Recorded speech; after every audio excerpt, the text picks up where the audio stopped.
viewers, இந்த செஷனில் என்ன பார்க்கலாம்னா நம்ம டிஃபால்ட் கன்ஸ்ட்ரக்டர் அப்படின்னா என்னங்கிறத நம்ம பார்க்கலாம். ஸோ நம்ம ப்ரீவியஸ் வீடியோஸ்லாம் பார்த்துருப்பீங்க. நம்ம வந்து 3 ஆப்ஜெக்ட் க்ரியேட் பண்ணோம். ஆக்சுவலாக ஸ்டூடெண்ட் ஆப்ஜெக்ட் 1, ஸோ இதுதான் object 1, object 2 and object 3.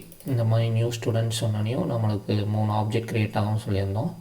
Plus அதோட கன்ஸ்ட்ரக்டர் வந்து கால் ஆகும்னு நான் சொல்லியிருந்தேன். ஸோ நம்ம போன கன்ஸ்ட்ரக்டர் வீடியோவில் பார்த்துருந்திங்கன்னா, ஸோ நம்ம whenever இந்த நியூ கீவேர்ட் யூஸ் பண்ணோம்னா நம்மளுக்கு ஆப்ஜெக்ட் க்ரியேஷன் ப்ளஸ் அதோட கன்ஸ்ட்ரக்டர் கரஸ்பாண்டிங் கன்ஸ்ட்ரக்டர் வந்து கால் ஆகும் சொல்லியிருந்தேன். பட் இங்கேருந்து பார்த்திங்கன்னா நம்ம ஸ்டூடெண்ட்டுக்குள்ளே எந்த ஒரு கன்ஸ்ட்ரக்டருமே வைக்கலை. ஸோ அதனால் வந்துட்டு நம்மளுக்கு எந்த ஒரு கன்ஸ்ட்ரக்டரும் இங்கே கால் ஆகிருக்காது. ஸோ அப்படி தான் நம்ம நினச்சிருப்போம், ஓகேங்களா? ஏன்னா நம்ம எந்த ஒரு கன்ஸ்ட்ரக்டர் இல்லாதனால நம்ம இது காலாக இருக்காதுன்னு நினைப்போம். பட்டு நம்ம அதிலே பார்த்திங்கன்னா இப்போ நம்ம அசைன்மெண்ட்டு நம்ம இங்கே ஆப்ஜெக்ட் வேல்யூஸ் இங்கே அசைன் பண்ணுறதுனால இப்படி அசைன் பண்ணாமல் நம்ம கன்ஸ்ட்ரக்டர் மூலமாகவே அசைன் பண்ணலான்னு ஒரு இது பார்த்துருந்தோம் கன்ஸ்ட்ரக்டர் வீடியோவில். ஸோ எப்படி கன்ஸ்ட்ரக்டர் க்ரியேட் பண்ணுறதுனா நம்ம இந்த மாதிரி க்ரியேட் பண்ணிடணும் கரெக்டாக ஸ்டூடெண்ட் கிளாஸ்க்குள்ளே. ஸோ இந்த மாதிரி ஒரு கன்ஸ்ட்ரக்டர் வந்து நம்ம க்ரியேட் பண்ணிடணும். ஸோ இப்போ நம்ம வந்துட்டு இங்கே ஆப்ஜெக்ட் அசைன் பண்ணுறதுக்கு பதிலாக வேல்யூஸ் இங்கே அசைன் பண்ணுறதுக்கு பதிலாக நம்ம இங்கே கன்ஸ்ட்ரக்டர்லேயே வந்துட்டு நம்ம வேல்யூஸ் பாஸ் பண்ணிடுவோம். என்ன வேல்யூஸோ அதை பாஸ் பண்ணிவிட்டு இந்த அசைன்மெண்ட்லாம் நம்ம லைன்ஸ் கோடை வந்து கம்மி பண்ணிடுவோம், இதை தூக்கிடுவோம். ஸோ இப்படி பார்த்துடணும். ஆனால் இப்போ பார்த்தீங்கன்னா உங்களுக்கு இந்த நியூ ஸ்டூடெண்ட்டில் எரர் அடிக்குது பார்த்தீங்களா? ஸோ இதுக்கு மீனிங் என்னென்னா நம்மளுக்கு இந்த மாதிரி ஒரு கன்ஸ்ட்ரக்டர் வந்து இங்கே இல்லைங்கிறது தான் மீனிங். ஆனால் நம்ம இது க்ரியேட் பண்ணுறதுக்கு முன்னாடியும் பார்த்திங்கன்னா, இந்த கன்ஸ்ட்ரக்டர் க்ரியேட் பண்ணுறதுக்கு முன்னாடியும் பார்த்திங்கன்னா நம்மளுக்கு ஸ்டூடெண்ட்டுன்னு ஒரு கன்ஸ்ட்ரக்டர் இல்லை தானே. ஆனால் அப்போ மட்டும் எரர் அடிக்கலை பார்த்திங்கன்னா, நியூ ஸ்டூடெண்ட் அப்படியே இருக்குது. இந்த 3 இதுக்கும் பார்த்திங்கன்னா எரர் அடிக்கலை நியூ ஸ்டூடெண்ட்டுக்கு. ஆனால் நான் எப்போ வந்து இந்த ஒரு ஸ்டூடெண்ட்டு கன்ஸ்ட்ரக்டர் நான் டிக்ளேர் பண்ணுறேனோ, இப்படி ஒரு பேராமீட்டரைஸ்டு கன்ஸ்ட்ரக்டர், இது வந்து பேராமீட்டரைஸ்டு கன்ஸ்ட்ரக்டர்னு சொல்லுவாங்க. அதாவது ஒரு பேராமீட்டர் வாங்குச்சுனாலே அந்த கன்ஸ்ட்ரக்டர் பேர் பேராமீட்டரைஸ் கன்ஸ்ட்ரக்டர். ஸோ இப்படி இருக்கும்போது மட்டும் பார்த்திங்கன்னா இங்கே எரர் அடிக்குது. ஏன்னா இப்படி நம்ம ஒரு பேராமீட்டரைஸ் கன்ஸ்ட்ரக்டர் ஒன்று நம்ம டிக்ளேர் பண்ணிட்டோம் அப்படின்னா நம்ம தான் வந்துட்டு நோ ஆர்குமெண்ட் கன்ஸ்ட்ரக்டரும் டிக்ளேர் பண்ணணும்.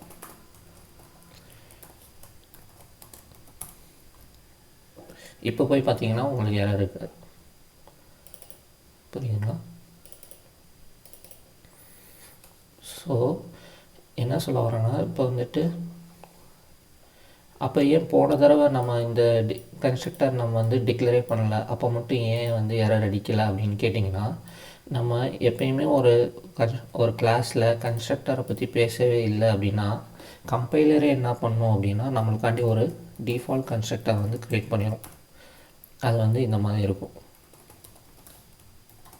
ஸோ இந்த மாதிரி வந்து அது இருக்கும். அது நம்ம கண்ணுக்கு தெரியாது. அது வந்து கம்பைலராக வந்து இந்த மாதிரி ஒன்று க்ரியேட் பண்ணி, நான் இந்த சூப்பருங்கிறத இன்னொரு செஷனில் நான் சொல்கிறேன். ஸோ கம்பைலர் க்ரியேட் பண்ணுற இது வந்து இந்த மாதிரி தான் இருக்கும். ஸோ ஒரு டிஃபால்ட் கன்ஸ்ட்ரக்டரை வந்து அதுவே க்ரியேட் பண்ணிடும், உள்ள சூப்பர்னு மட்டும் வச்சுருக்கும். இதை இக்னோர் பண்ணிடுங்க.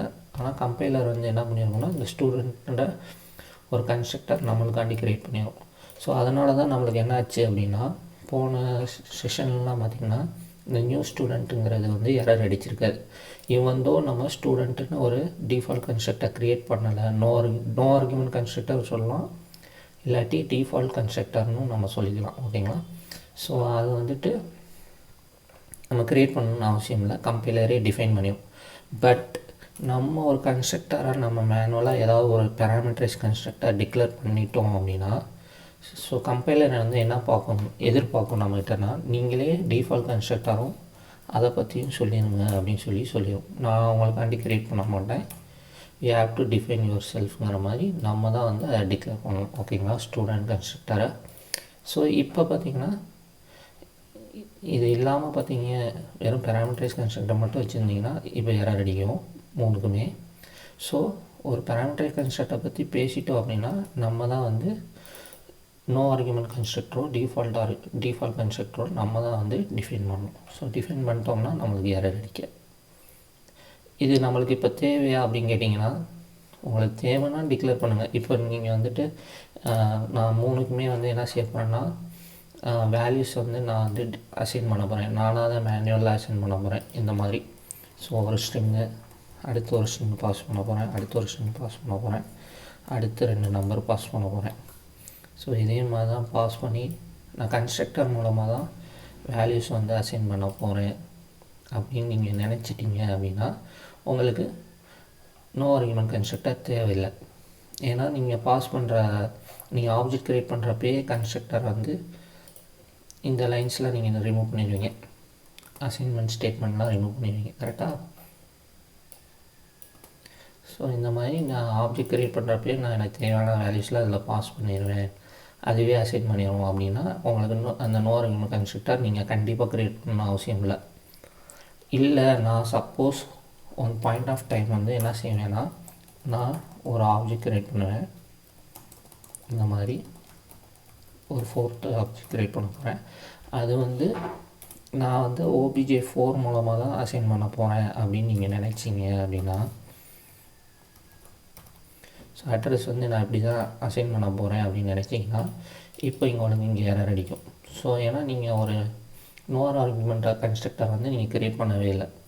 ஸோ நான் இந்த மாதிரி டிஃபைன் பண்ணி அதுக்கப்புறமா நான் வேல்யூஸ் அசைன் பண்ணுவேன் அப்படின்னு நீங்கள் ஃபீல் பண்ணிங்கன்னா நீங்கள் தான் வந்து டிக்ளேர் பண்ணணும். ஸ்டூடெண்ட் ஜஸ்ட் நீங்கள் இதில் ஒன்றும் பண்ண தேவையில்லை. பட் இந்த மாதிரி ஒரு கன்ஸ்ட்ரக்டர், எம்டி கன்ஸ்ட்ரக்டர் வந்து இதில் கோடு எதுவும் இருக்க தேவையில்லை, எம்டி கன்ஸ்ட்ரக்டர் மட்டும் க்ரியேட் பண்ணிட்டீங்கன்னா போதும். ஸோ உங்களுக்கு இப்போ எரர் அடிக்காது. நீங்கள் அதுக்கப்புறமா OBJ4 டாட் அட்ரஸோ OBJ4 டாட் நேமோ என்ன வேணால் கொடுத்துக்கலாம்.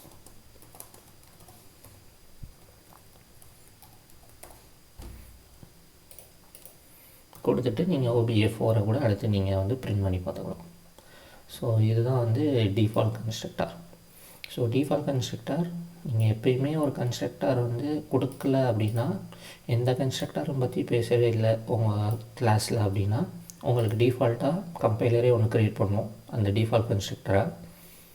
இல்லை நான் ஒரு பேராமீட்டரைஸ் கன்ஸ்ட்ரக்டரை வந்து டிஃபைன் பண்ணிட்டேன், இந்த மாதிரி டிஃபைன் பண்ணிட்டீங்க அப்படின்னா நீங்கள் தான் டிஃபால்ட் கன்ஸ்ட்ரக்டரை வந்து டேக் கேர் பண்ணிக்கணும். அது உங்களோட யூஸை பொறுத்து. உங்களுக்கு வேணும்னா நீங்கள் க்ரியேட் பண்ணிக்கலாம், இல்லாட்டி இந்த மாதிரி வேணும்னா இந்த மாதிரி எம்டியாக க்ரியேட் பண்ணிக்கலாம், வேணான்னா நீங்கள் ரிமூவ் பண்ணிக்கலாம். பட் நீங்கள் இந்த மாதிரி ஒரு ஆப்ஜெக்டை வந்து க்ரியேட் பண்ண முடியாது. ஆமாம்.